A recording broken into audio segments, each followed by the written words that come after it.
El sol apenas comenzaba a despuntar, tiñendo el cielo de un tono anaranjado, mientras Enrique ajustaba su rifle al hombro. El hombre era un cazador experimentado. A lo largo de los años, había recorrido bosques más vastos y montañas más agrestes, enfrentándose a las bestias más peligrosas que la naturaleza ofrecía. Pero ese bosque, ese lugar tenía algo diferente, algo que hacía que el aire fuera más denso, que el silencio se sintiera más amenazante. Había oído historias. Las gentes del pueblo cercano hablaban de criaturas que se escondían en las sombras, seres que cazaban a quienes se atrevían a adentrarse demasiado. Enrique no era supersticioso, no creía en fantasmas ni en leyendas, pero aún así notaba cómo la naturaleza alrededor parecía estar en guardia, como si el propio bosque lo observara. Avanzaba lentamente, su rifle preparado, atento a cualquier señal de movimiento. La maleza a su alrededor era densa, pero sus años de experiencia le permitían moverse con fluidez. Sabía que una presa astuta se ocultaba en esos matorrales. Un ciervo tal vez, o incluso un jabalí. Sin embargo, cada paso que daba parecía alejarlo más de su objetivo. Fue entonces cuando lo sintió por primera vez. Se detuvo en seco, su cuerpo tensándose. Algo o alguien había pisado una rama a pocos metros de distancia. Lentamente giró la cabeza, apuntando el rifle hacia el sonido, pero no había nada, solo el viento y los árboles. Su corazón comenzó a latir más rápido. No era miedo exactamente, sino una sensación de alerta. Enrique estaba acostumbrado a ser el cazador, pero por primera vez en mucho tiempo tuvo la extraña impresión de que no era él quien controlaba la situación. Algo más estaba allí, observándolo. Continuó caminando, esta vez más despacio. Cada tanto escuchaba un crujido o el susurro de algo moviéndose en la distancia. Pero cada vez que se detenía y miraba a su alrededor, no encontraba nada. La niebla comenzaba a asentarse en el suelo, envolviendo el bosque en una capa espesa que hacía más difícil distinguir formas y siluetas.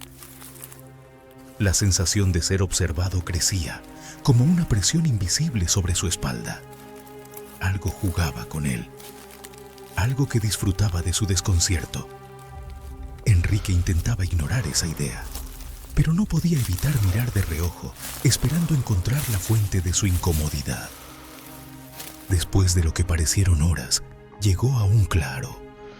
Allí, en el centro, encontró lo que parecía ser el rastro de una presa. Huellas frescas en la tierra húmeda, marcas profundas de pezuñas. Pero algo no estaba bien. Las huellas no eran normales. Eran más grandes de lo que deberían. Y había algo en su forma que le provocaba un escalofrío.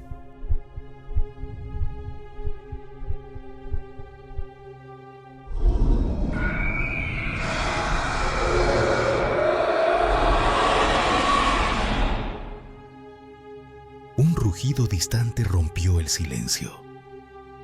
No era un rugido animal ordinario.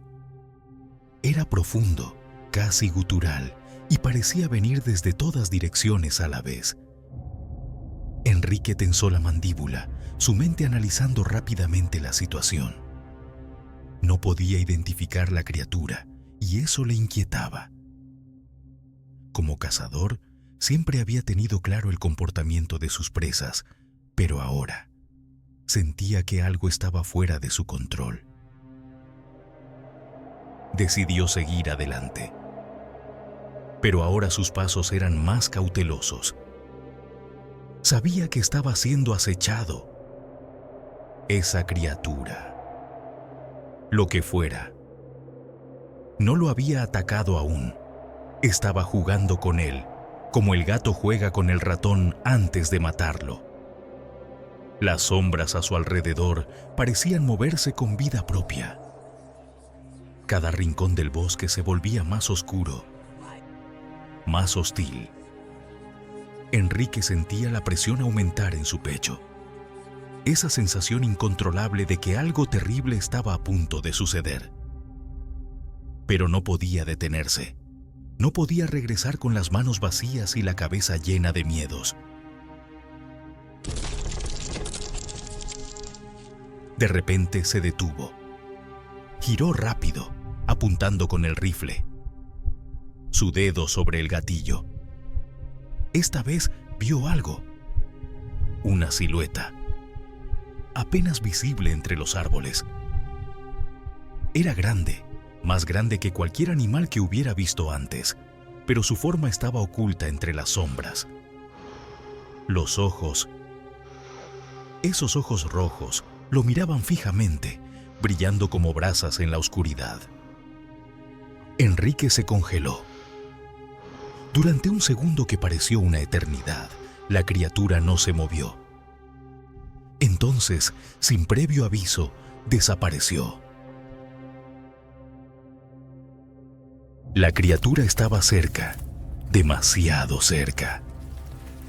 El cazador intentó mantener la calma, pero el miedo se colaba en su mente.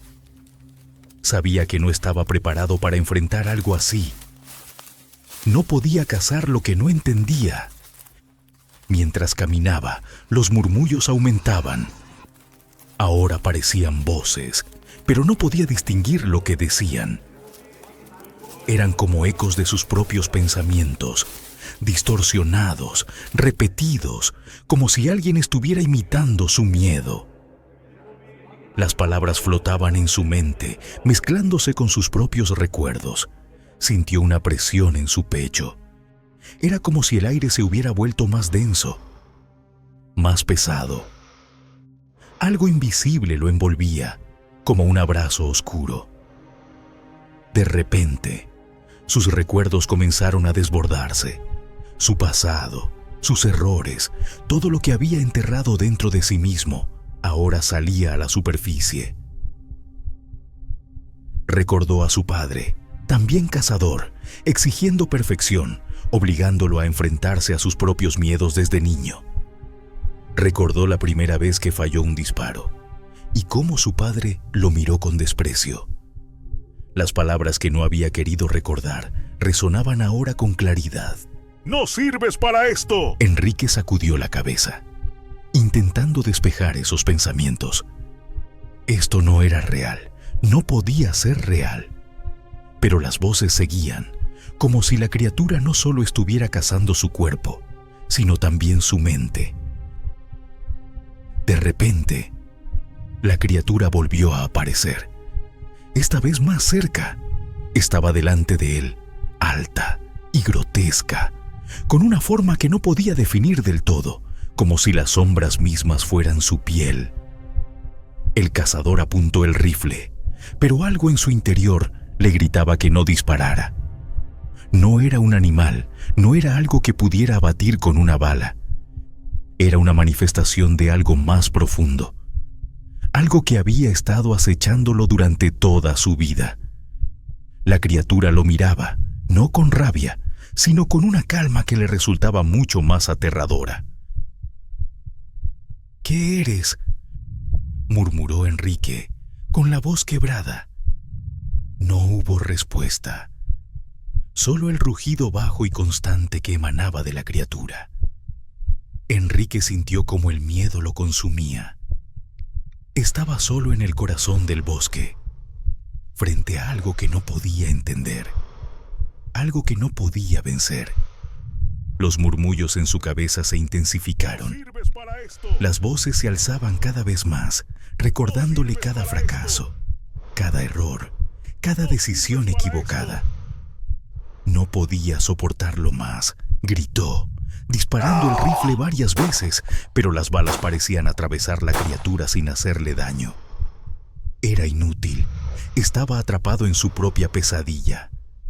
En ese instante, la criatura se abalanzó sobre él, no con violencia, sino con una lentitud aterradora, como si quisiera prolongar su agonía. Enrique cayó al suelo, sintiendo el peso de las sombras envolviéndolo, aplastando su voluntad, sus pensamientos, todo lo que alguna vez había sido. La oscuridad lo consumió por completo, y el bosque volvió al silencio. Al amanecer, los aldeanos encontraron su cuerpo. Estaba solo, sin señales de lucha, su rifle intacto a su lado. Los animales del bosque no se acercaban. Sabían que aquel lugar pertenecía a algo que no era de este mundo, a algo maldito. Y así, el cazador se convirtió en presa.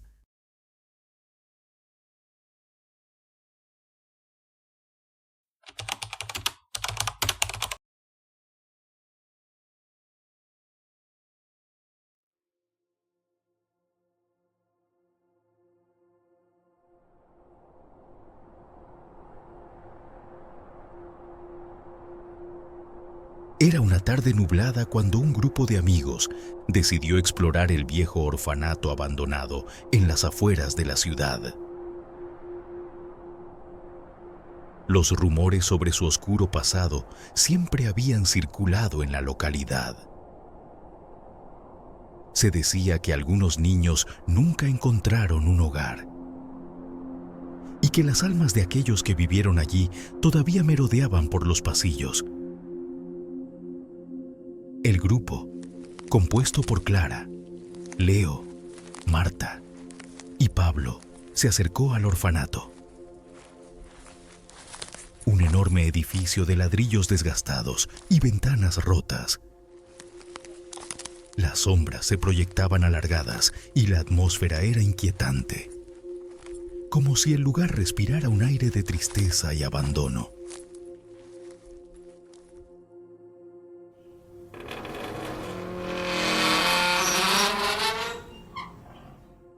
Al empujar la puerta principal, un crujido resonó en el vestíbulo.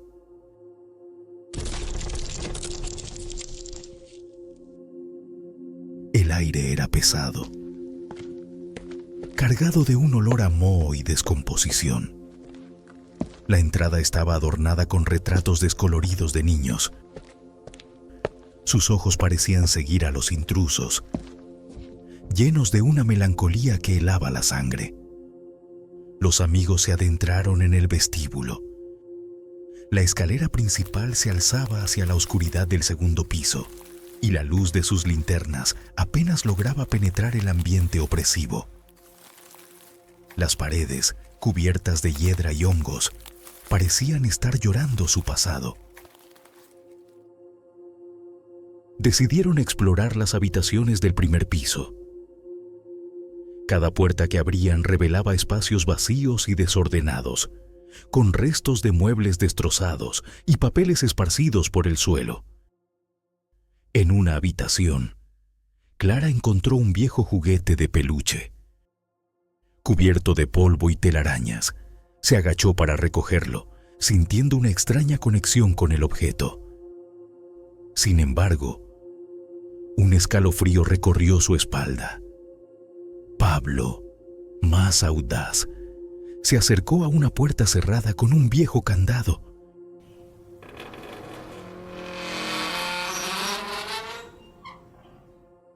Con esfuerzo, logró abrirla, y un aire frío y mohoso escapó de la habitación.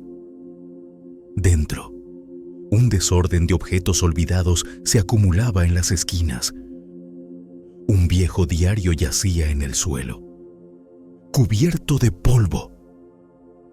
Leo lo recogió y mientras lo hojeaba, leyó en voz alta: Día 12. El hombre de la capucha vino otra vez. Los niños dicen que él se lleva a los que son malos. Las palabras resonaron en la penumbra, causando un escalofrío colectivo. La atmósfera se tornó pesada, como si el mismo aire se hubiera vuelto denso. Marta, sintiendo la tensión, se apartó, observando cómo las sombras se movían a su alrededor. El silencio se interrumpía solo por el eco de sus propios latidos. A medida que se alejaban de la habitación, un sonido extraño emergió del pasillo. Eran risas infantiles que rápidamente se transformaron en gritos desoladores. El grupo se miró, inquieto, y una sensación de pavor comenzó a apoderarse de ellos. Decidieron salir del primer piso y dirigirse hacia la escalera. Al subir, cada paso resonaba, reverberando en las paredes, como si el edificio estuviera vivo, observándolos. Al llegar al segundo piso, el ambiente se volvió aún más sombrío. Las ventanas, desprovistas de vidrio, dejaban entrar un aire helado que hacía que la piel se erizara. En el fondo del pasillo, una puerta entreabierta parecía llamarles. Se acercaron, sintiendo la necesidad de descubrir qué secretos ocultaba.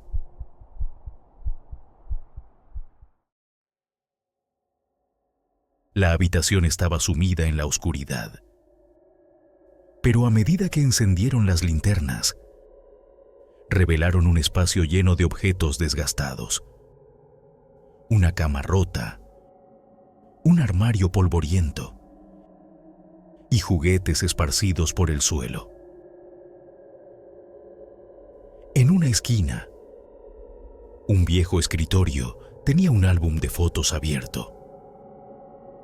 Al examinar las imágenes, Clara sintió que una sombra la observaba.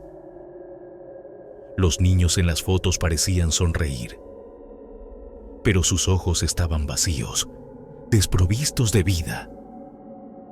Un escalofrío recorrió su espalda. En ese instante, el silencio se rompió con un crujido en el pasillo.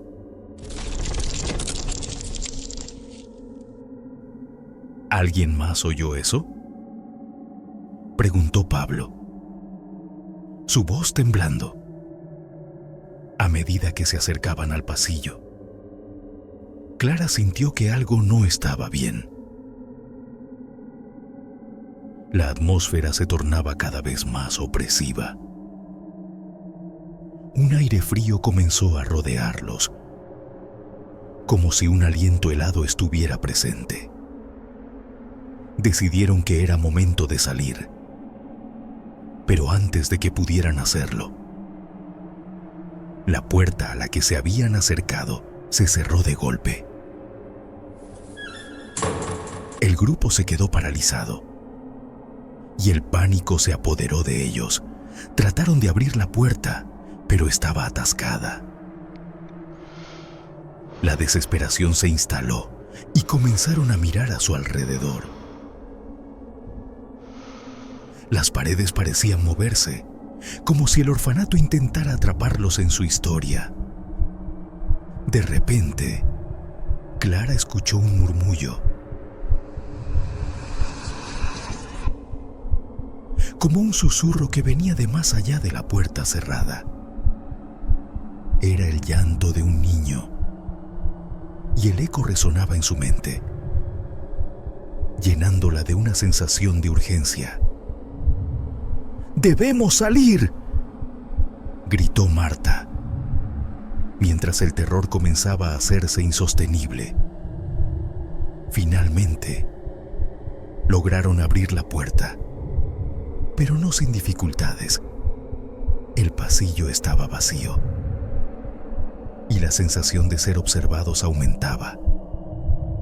Sin pensarlo, comenzaron a correr hacia las escaleras, el sonido de sus pasos resonando en la soledad del lugar.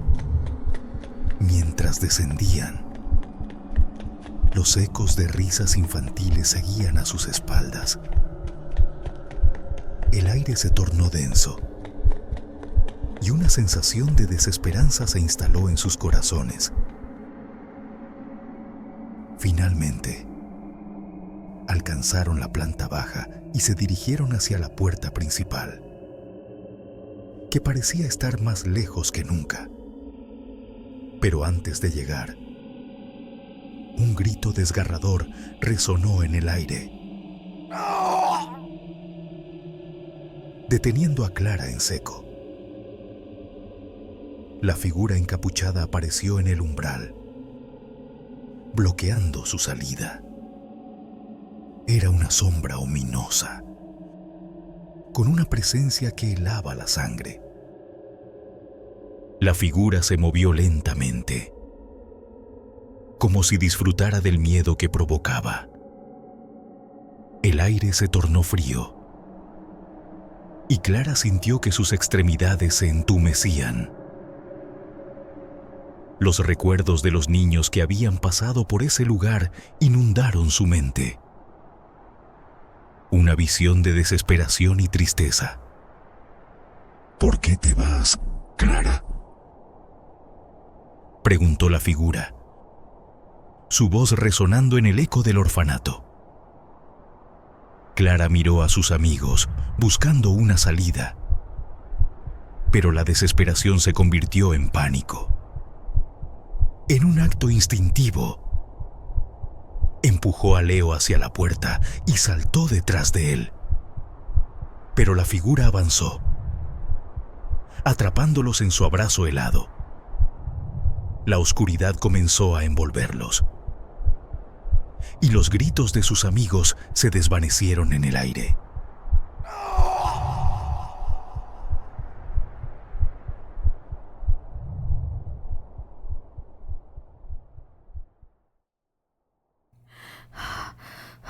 Clara se encontró corriendo por un bosque denso. La figura la seguía a la distancia. Un espectro que parecía estar en todas partes. Los árboles eran altos y retorcidos, y sus ramas se extendían como garras, queriendo atraparla. La luna apenas iluminaba su camino, y el miedo se adueñaba de cada pensamiento. El eco de las risas infantiles la perseguía, llenando el aire con una melancolía que parecía querer atraparla. En un claro, un viejo columpio chirriaba, aunque no había viento. Clara se detuvo, sintiendo que algo la observaba. Las risas se convirtieron en gritos y el aire se volvió irrespirable. En un instante, la figura encapuchada apareció ante ella. Su presencia inminente y aterradora. Aquí es donde perteneces, dijo la figura, su voz resonando como un eco de lo que había sido. En un instante, Clara se dio cuenta de que estaba atrapada entre dos mundos, el de los vivos y el de los que habían sido olvidados. La figura se acercó, y los rostros de los niños comenzaron a aparecer entre las sombras, sus ojos vacíos y llenos de dolor. Mientras Clara caía de rodillas, el horror la consumió. La oscuridad la envolvió y, de repente, todo se detuvo. El silencio se apoderó del lugar, y el orfanato quedó en la penumbra, esperando a sus próximos visitantes.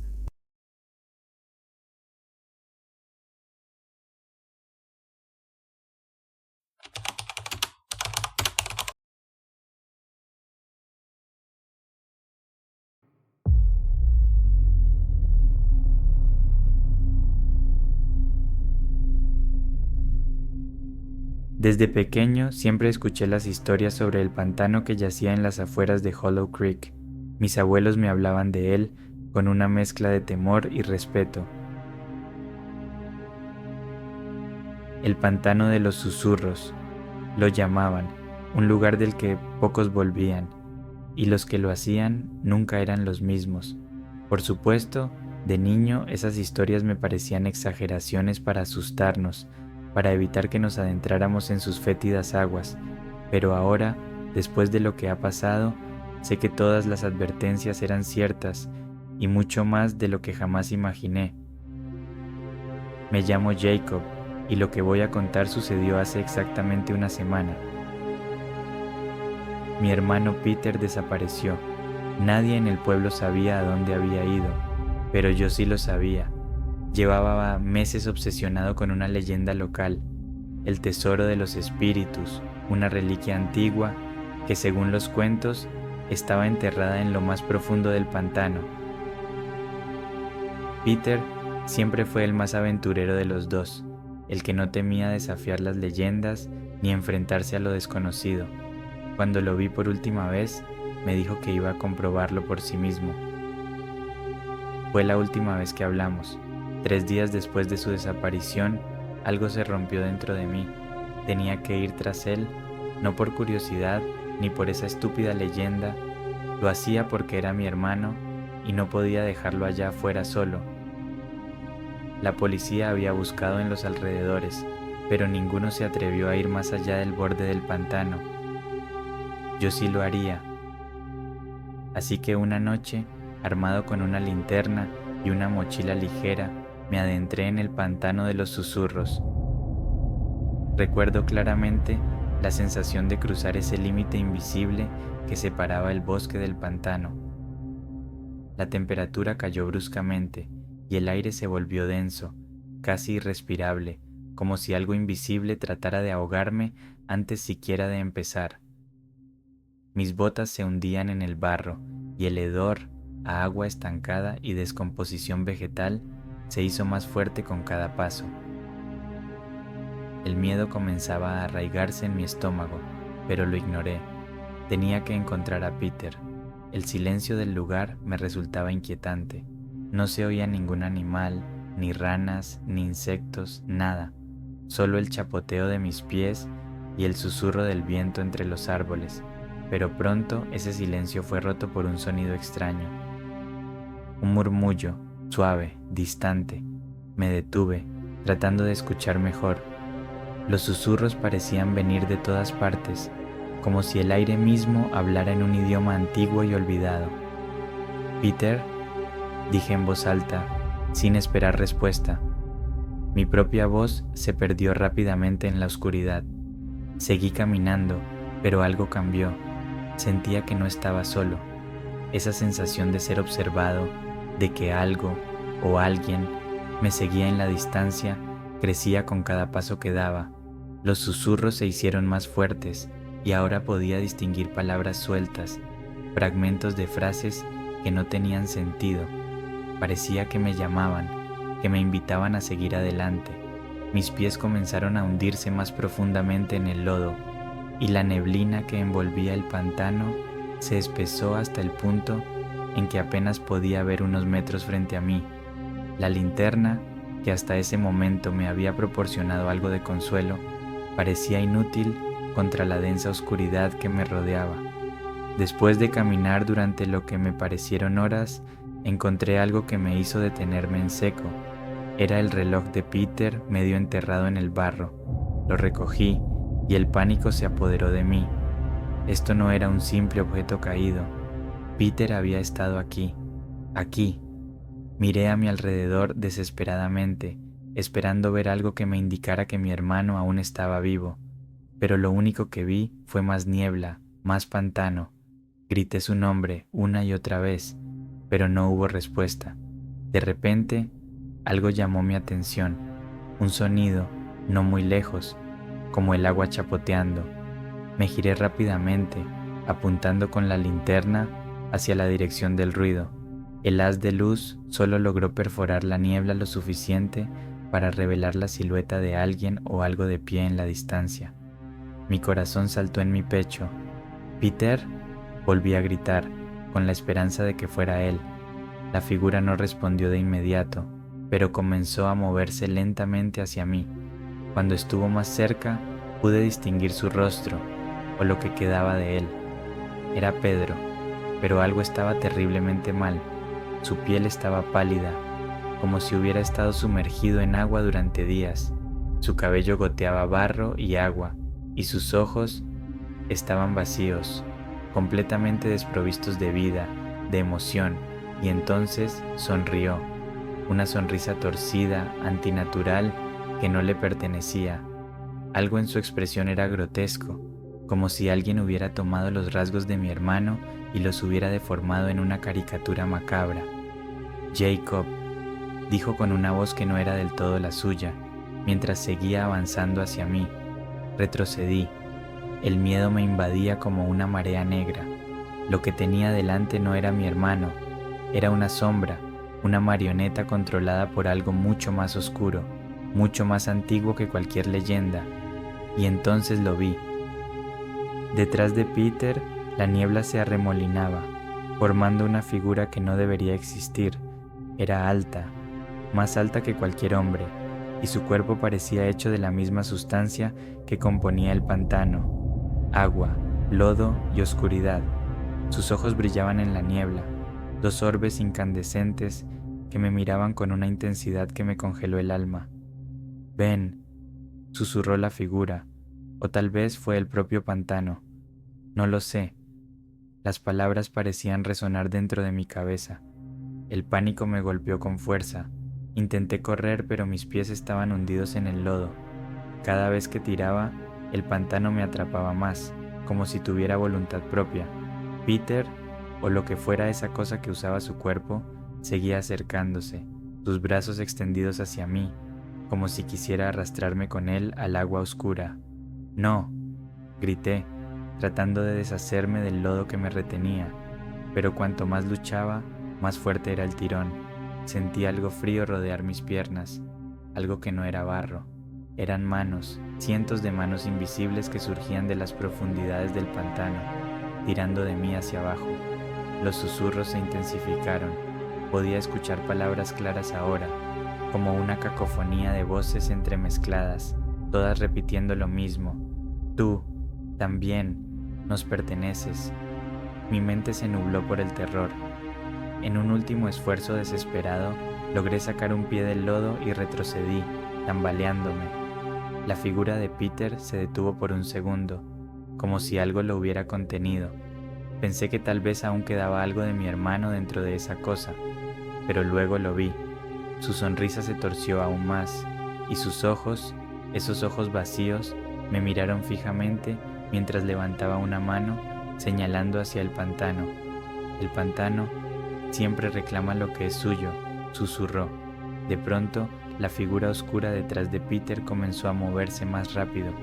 Ya no solo observaba, ahora venía directamente hacia mí. El terror me dio fuerzas y comencé a correr. Mis pies se hundían en el barro, pero la adrenalina me impulsaba. No miré atrás, no podía. Sabía que si lo hacía, esa cosa me atraparía. Corrí, a ciegas, atravesando la niebla y las aguas estancadas. Mi respiración era rápida y entrecortada, y mi corazón latía desbocado en mi pecho. A medida que me alejaba, los susurros se hicieron más distantes, pero nunca desaparecieron del todo. Finalmente, llegué al borde del pantano. El suelo bajo mis pies dejó de ser lodo y se convirtió en tierra firme. Caí de rodillas, jadeando, y al girar la cabeza hacia atrás, vi la neblina cerrándose sobre el pantano. El silencio se cernió sobre el lugar una vez más, como si nada hubiera pasado. Pero yo sabía la verdad. El pantano había reclamado a Peter, y casi me había reclamado a mí también. Logré escapar, pero algo dentro de mí se rompió esa noche. Cada vez que cierro los ojos, escucho los susurros. Siento el frío del lodo arrastrándome hacia las profundidades, y en mis sueños veo a Peter, su cuerpo consumido por el pantano, llamándome con esa sonrisa retorcida. Sé que el pantano me espera, paciente, sabiendo que, tarde o temprano, volveré, porque al final todos le pertenecemos.